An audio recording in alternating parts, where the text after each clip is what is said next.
Ini kisah nyata di masa lalu. Makanya sering baca tuh yang baik-baik lah, kisah salafus saleh, orang-orang saleh di masa lalu. Ada seorang hamba rajin sholatnya. Ini sahih riwayat, sahih. Rajin sholat. Tapi yang menarik tertuliskan, ya, ketika malaikat itu mendapat informasi, yang harus tertuliskan. Ini termasuk bagian dari ahli neraka. Sholat. Perhatikan ya, ini nanti terkait juga dengan hadis. Kalau Anda baca Al-Arba'in, nomor hadis yang keempat itu, ya, terkait dengan bab takdir. Bagaimana kemudian ikhtiar seorang hamba itu, ya, menjadikan ia berubah dari salah menjadi soleh dan sangat dicintai oleh Allah. Oke? Maka apa yang terjadi? Bapak Ibu sekalian, tiba kemudian si malaikat itu, ini kisah sahih yang sampai, lalu menyampaikan kasihan pada orang ini, kok kelihatannya ibadah tapi tertulis ahli neraka. Maka disampaikan dengan cara yang Allahu a'lam, apakah menyamar atau bagaimana, tuliskan. Kamu kok terus-terusan sholat? Padahal belum tentu baik di mata Allah. Belum tentu menjadi bagian ahli surga. Perhatikan jawabannya. Tujuan saya sholat ini bukan karena surga atau neraka. Tujuan sholat ini bukan karena saya dipandang baik atau buruk, tapi tujuan sholat ini saya ingin mengagungkan Allah Subhanahu. Perhatikan. Dan nanti ini menjadi cara bagi seseorang yang ingin bertobat. Jadi kalau ingin bertobat, tobatnya ingin benar, carilah perhatian Allah. Yang penting ridha Allah. Terus saja tobat sampai merasakan kenikmatan tersambung dengan Allah. Itu maksudnya. Jadi begitu keluar kalimat itu yang mengguncang arsy, itu yang dijadikan oleh Allah pelajaran bahkan pada alam malaikat untuk mengenal bagaimana rahmat Allah itu diberikan. Mudah bagi Allah membuka, merubah, memutar, mudah. Tapi Allah ingin memberikan pelajaran bahkan di alam malaikat bagaimana kasih Allah diberikan. Begitu kalimat itu muncul, apa yang terjadi? Maka berubahlah di arsy namanya menjadi ahli surga. Ini riwayat sahih. Berubah menjadi apa? Ahli surga. Padahal Allah tuh maha mengetahui, gampang aja tinggal dirubah ahli surga, tidak. Tapi Allah ingin memberikan informasi bahkan di alam langit kepada para malaikat betapa tingginya rahmat Allah memberi kesempatan pada setiap hambanya untuk kembali kepada Allah dalam kebaikan. Dan itu disebut hamba.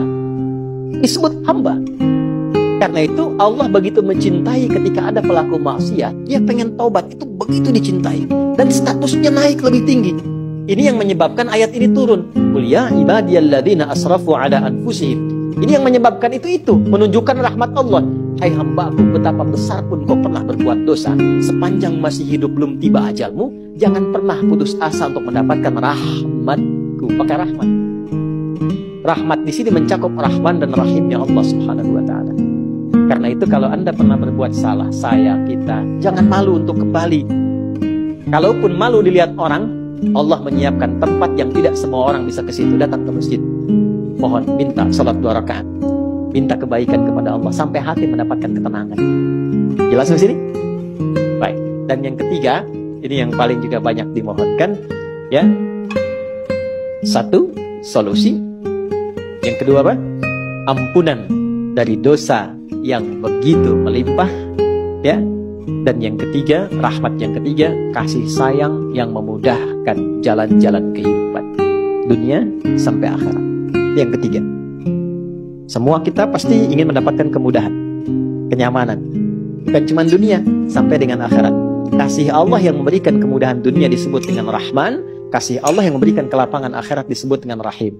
Itu kita baca setiap hari. Bismillahirrahmanirrahim. Maka ketika masuk ke dalam masjid, mohonlah kepada Allah satu dari 3 kemuliaan ini.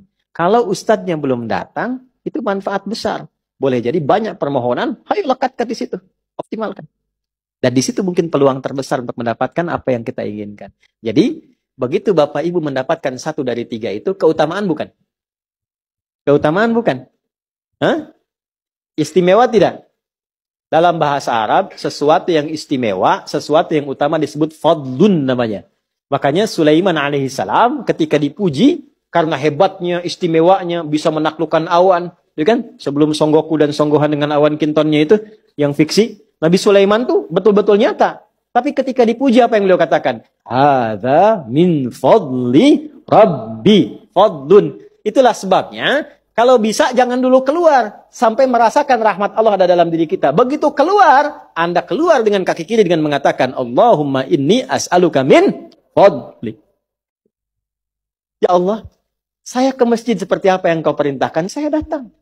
Saya memohon seperti apa yang kau tunjukkan lewat Rasulmu, saya lakukan. Ya Allah, engkau minta ini, saya kerjakan. Engkau minta berdoa, saya doa.